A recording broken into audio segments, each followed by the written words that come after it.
I've been around Eli Manning a long time, and every time he's had his back against the wall, anytime he's been in a position where he had to fight and he had to come out swinging, he's responded. Whether it's been, let's say we lost 2 games and his play was in question, he'd come out firing. He understands that. I think he's in a position now different than he's ever been. I think he's got some fire behind him in Daniel Jones. I think if he knows if he doesn't play well, his job is in question. And I think he's done some good things in the offseason as far as taking care of his body. I heard he's done some things with his lower body. I heard in training camp he's throwing the ball with some zip. He's getting it out there to his pass catchers, to his receivers. They're ranting and raving about how Eli Manning is getting them the football during these early months of training camp. What he should do with his lower body is sit his butt on the bench is what he should do. But I think we're going to see a renewed Eli Manning. I think he understands this is the most important year of his career with the setup that he has with Daniel Jones bagging him, adding some fire behind him. I think that we'll see a renewed Eli Manning, and we'll see what's up. He didn't have fire the last 2 years when they were terrible and people were calling for his job and benching him. He got benched for Geno Smith. But they didn't have Why is this any different? Because they didn't have a young backup that can replace him and that can be the guy for years to come. I think they've had backups that would suffice for the time being. Yeah. But Eli Manning is in a position where if he doesn't play well, there's a backup that can come in and take the reins and not look back. Forever. Yep. I think John Mara should be ashamed of himself. And I think that anybody who speaks up for Eli Manning should be ashamed of themselves at this point. This man has not missed any games with the exception of one game where McAdoo benched him. He hasn't missed a game in 14 years. They've missed the playoffs 5 of the last 6 years and 7 of the last 9. If any other quarterback that did any other franchise that had a quarterback that didn't miss a single game in that span, and you had that kind of record, particularly over the last 2 years where you've gone 8-24. I mean, you've won 8 games the last 2 years. Anybody else would be talking about making a quarterback change but the New York Giants. Now, why is that? You draft Daniel Jones, and what happened? We saw him at Duke. We know that he has potential. We saw his one preseason game where he completed all of his passes. Let's stop the presses and just pave the way for the Hall of Fame in Canton, Ohio for him now because he showed up on a preseason game, and they're talking about him, right? But what's the real claim to fame for Daniel Jones? It's that he was coached by Cutcliffe at Duke.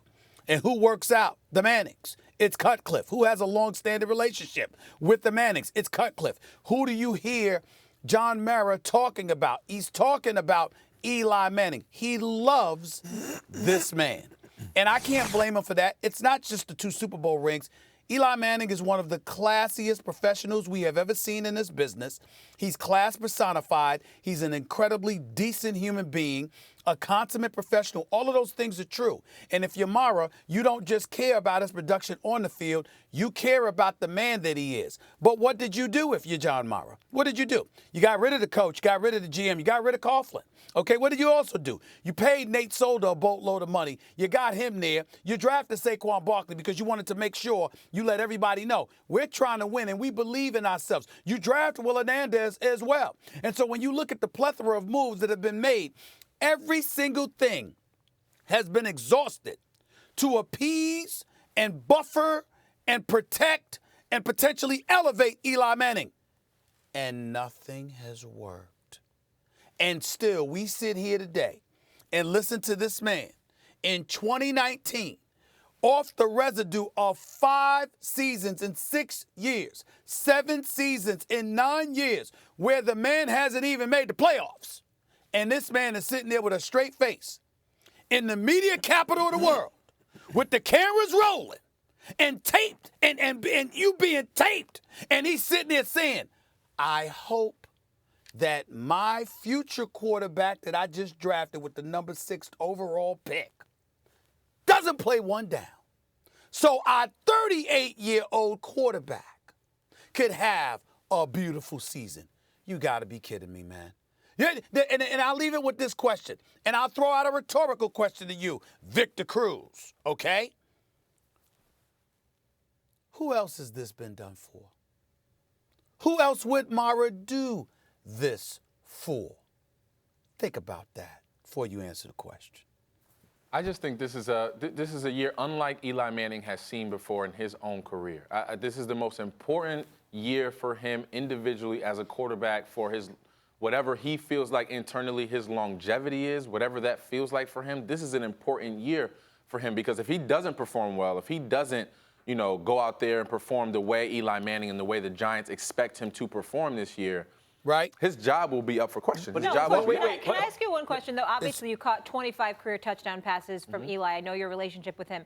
But say that does happen and he loses his job. What are you hearing on the inside about Daniel Jones? Like, is this guy legit? Well, I heard good things about Daniel Jones as well. I hear he's sneaky athletic. I feel like he's got a strong arm, and the players love him. They love his temperament. And I think the biggest thing to go back to his game going 5 of 5 and that touchdown is his resolve. He wasn't out of character. He didn't jump up for joy. Kind of that same Eli Manning-esque kind of feeling about who he is. Hold on, Max. Hold on for 1 second. Yeah. All I want y'all to remember, see, all of that's getting off the subject. Daniel Jones, Eli Manning, the expectations. No, that's not the subject. The subject is John Mara went in front of the cameras and said, I hope we don't see Daniel Jones at all.